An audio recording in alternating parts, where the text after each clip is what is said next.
Welcome back to the deep dive. This is where we really get into the weeds of maybe one key source, a paper or a data set, and pull out the core ideas for you. Yeah, unpack it a bit. Exactly. Yeah. And today we're tackling a single scientific paper that, honestly, it challenges a huge, maybe overlooked assumption in global research. Yeah. The idea that English is, the only language that really matters for serious science. Oh, yes. A big one.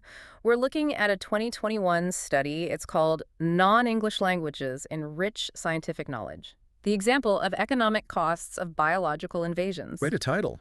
It is. It was published in Science of the Total Environment. The lead author is Angulo, and it wasn't just her. It was a massive team, really international, over 20 authors, loads of institutions involved. Right. And their mission, which is sort of our mission for this deep dive, feels really vital.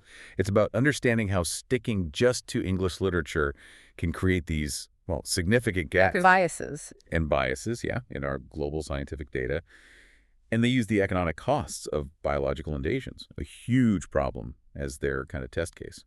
And it's interesting because we often think of language barriers as just like an inconvenience, right? A translation issue. Sure. But this paper frames it as more systemic. English is dominant, no question, in publishing.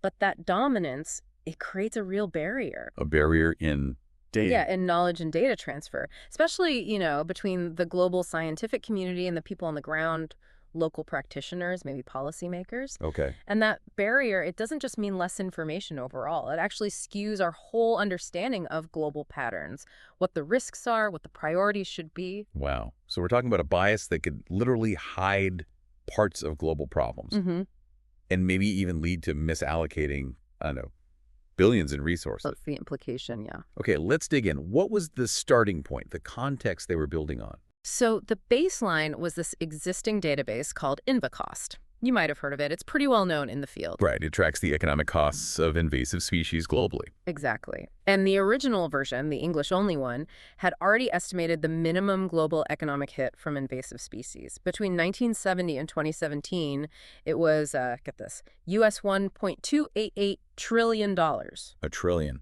With a T. With a T minimum estimate. Just to put that in perspective, that's like the annual GDP of Spain, roughly. Yeah, huge. But you said English only, so even that massive number had issues. Oh, yeah.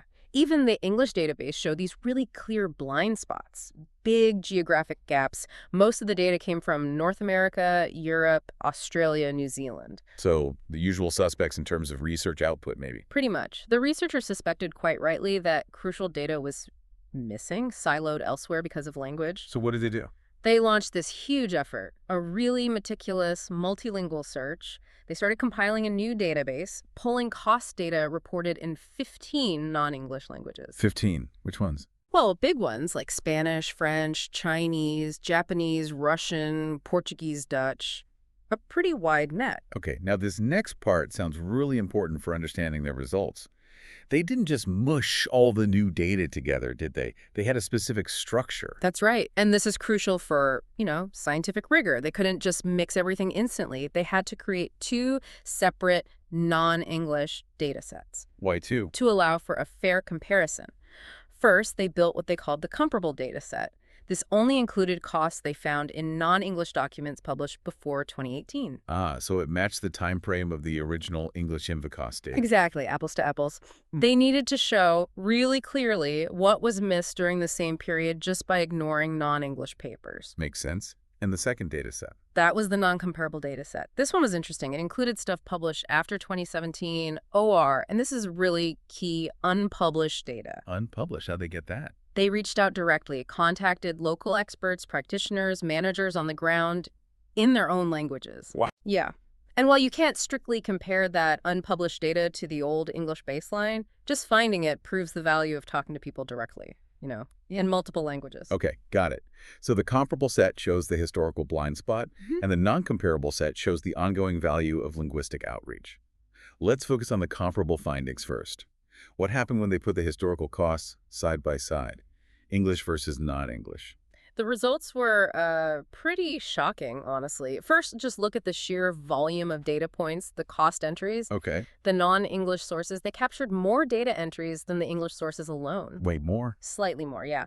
About 2,500 non-English cost entries compared to roughly 2,400, 2,396 to be precise, in the English database for that comparable period. Hold on. They found more documented instances of cost reporting in non-English papers than had been collected over decades in English. Essentially, yeah. Just by adding other languages to the search, they basically doubled the volume of documented cost information for that period. So the global scientific community was operating with only, like, half the available documented info. That's one way to look at it. Yeah, it really changes the picture. And what did that extra volume mean in terms of actual money? Did it change the total cost? Oh, absolutely. Financially, the non-English comparable data added another US $214 billion to that global estimate. $214 billion. Yep, which increased the original English-based global cost estimate by 16.6%. 16.6%, just hiding there in other languages. Hiding in plain sight, you could say. Just because researchers were mostly limited to English pubs. That's a huge distortion of the global financial impact. It really is. And was it just about the money, or did they find other things? It wasn't just money. The non-English search also added 249 invasive species that weren't previously linked to economic costs in the database. Wow. And it added 15 new countries to the database entirely. Countries where costs hadn't been documented in English before, filling in geographical gaps. So where did most of this new data come from? Which languages were the heavy hitters? Well, Spanish and French really stood out in terms of the number of entries they found. Between them, they accounted for over 5,000 entries. Spanish had the highest number overall. Does that just mean Spanish and French have strong science traditions outside of English? Or is this something else? That's a fair question. It's likely part of it, sure. But the authors found something more direct, pointing to linguistic bias. What was that? They found a negative correlation. Basically, the number of non-English cost entries they found in a country went down as the proportion of English speakers in that country went up. Ah, okay. So in countries where fewer people speak English. Exactly. They're more likely to be publishing important, maybe regional or local, cost data in their own language. And that data just wasn't making it into the big English-dominated global databases. Precisely. It was hitting a language wall, essentially. Effective communication within a region, maybe, but not reaching the global synthesis level. Okay, the sheer numbers are pretty compelling. $214 billion missed, doubling the data volume. But you mentioned biases earlier. To really get the impact, we need to know what kind of information was missing, right? Not just the total dollar. Exactly. And this is where it gets really interesting from a policy perspective. The non-English data wasn't just random noise added on top. It fundamentally shifted the picture. How so? Across geography, across the scale of the costs reported, and even the type of costs being documented. Okay, let's break that down. Geography first.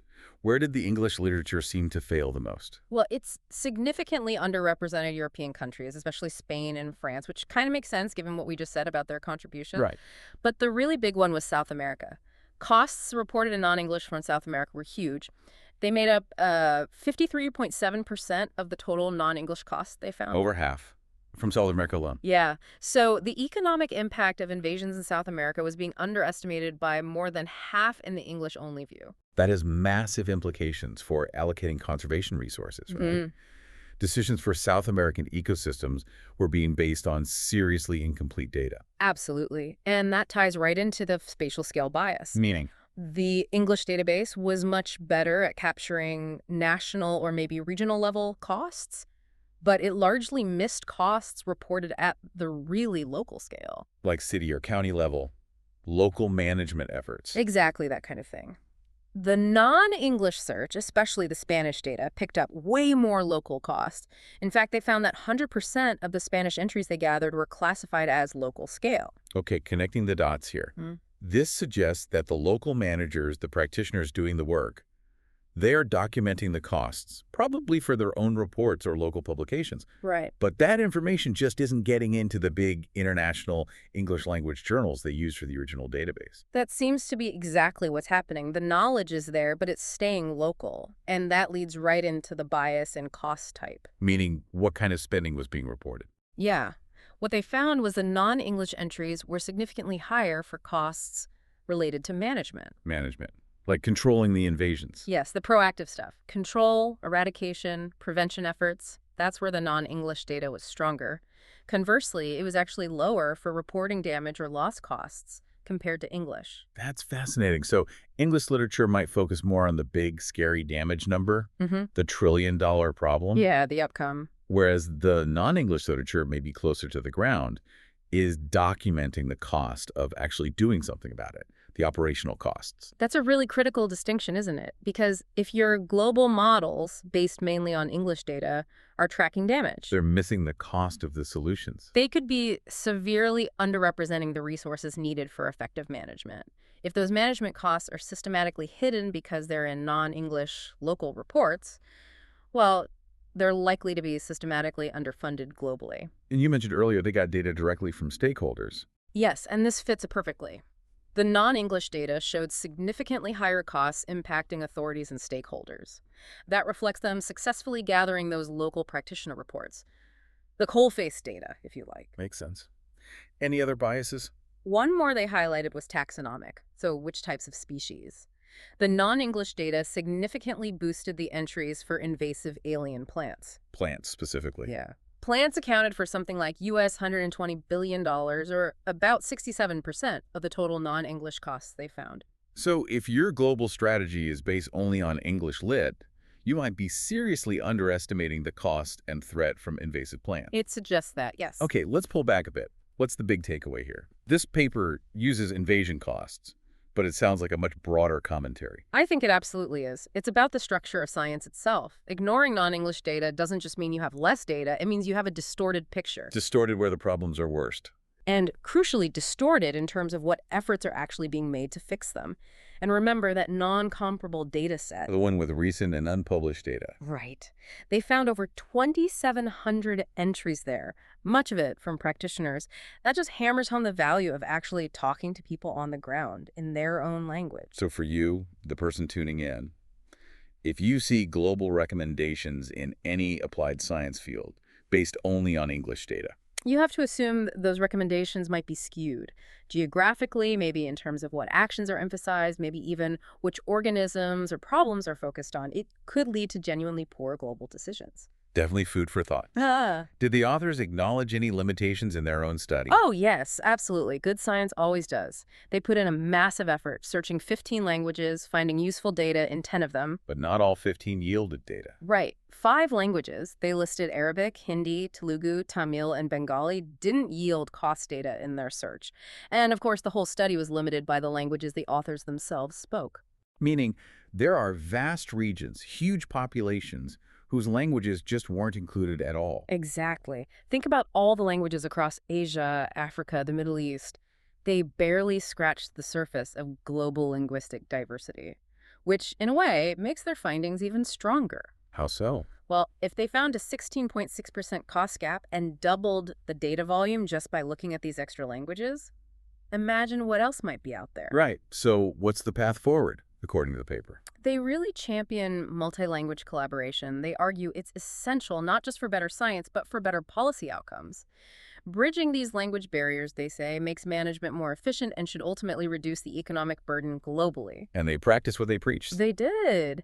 As a kind of proof of concept, they actually published abstracts of their own paper in multiple non-English languages, making their own science more accessible. That's a great step. It really speaks to the idea that knowledge is only valuable if it can be understood and used. Couldn't agree more. And maybe the final thought for you thinking about this. The next time you come across one of those big global assessments, a meta-analysis, whatever field it's in. You need to ask. Yeah, you need to ask, how much of this global knowledge might be built on a foundation that excludes huge chunks of information just because it wasn't published in English? What percentage is missing? And maybe, to build on that, if 16.6% of the cost of invasions was hidden in non-English literature, how much of the solution might also be hidden there? You know, the effective local strategies, their practical know-how waiting to be shared. Exactly. How much expertise are we leaving on the table? Something to definitely mull over. Thanks for breaking that down. My pleasure.